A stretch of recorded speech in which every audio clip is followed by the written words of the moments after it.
पुंछ हमले में हुआ बड़ा खुलासा, ट्रेनिंग देने वाले दहशतगर्द का चला पता, सेना ने बनाया बदला लेने का बड़ा प्लान। जम्मू कश्मीर के पुंछ में दहशतगर्दों ने एक बार फिर से देश के जवानों को निशाना बनाया। भारतीय वायुसेना के काफिले पर घात लगाकर दहशतगर्दों ने यह हमला किया। इस हमले में एक जवान शहीद हो गया, जबकि 4 जवान घायल हो गए। हमले के बाद भारतीय सेना एक्शन में आ चुकी है। लगातार दहशतगर्दों की तलाश जारी है, बल्कि सेना ने दहशतगर्दों का खात्मा करने की अब कसम सी खा ली है। पुंछ हमले में एक हैरान कर देने वाला खुलासा भी हुआ है।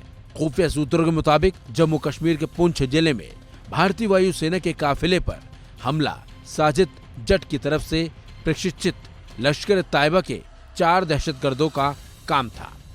सूत्रों ने बताया कि पिछले हमलों के बाद एक मानव संचालन प्रक्रिया विकसित की गई थी।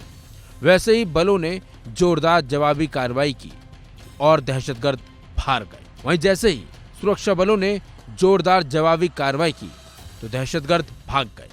हमलावरों की तलाश अब जारी है। वायुसेना के काफिले पर हमले की घटना शनिवार शाम 6 बजे हुई, जब कानवाय जारनवाली से वायुसेना स्टेशन लौट रहा था। इस क्षेत्र में करीब 17 दहशतगर्द साजिद जट समूह से हैं।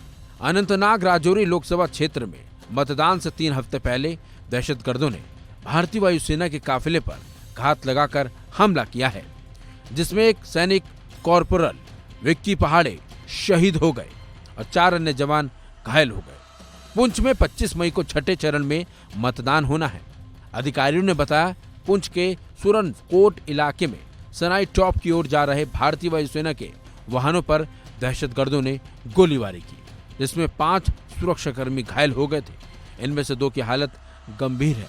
वहीं गंभीर से घायल सैनिकों में से एक ने बाद में इलाज के दौरान दम तोड़ दिया था।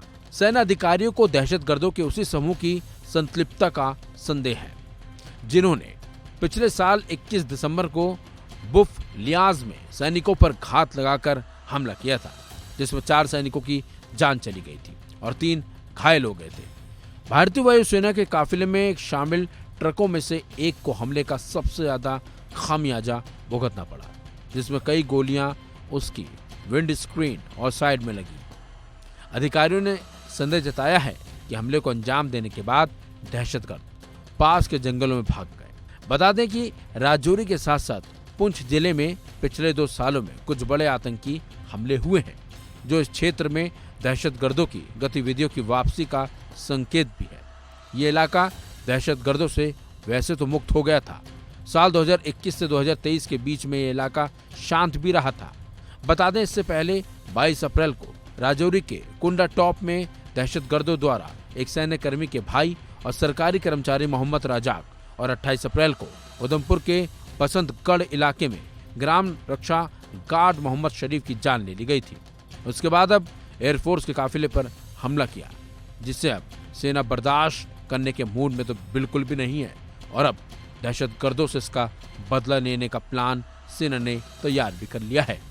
इस खबर में बस इतना ही। अपडेट्स के लिए बने रहिए वन इंडिया हिंदी के साथ।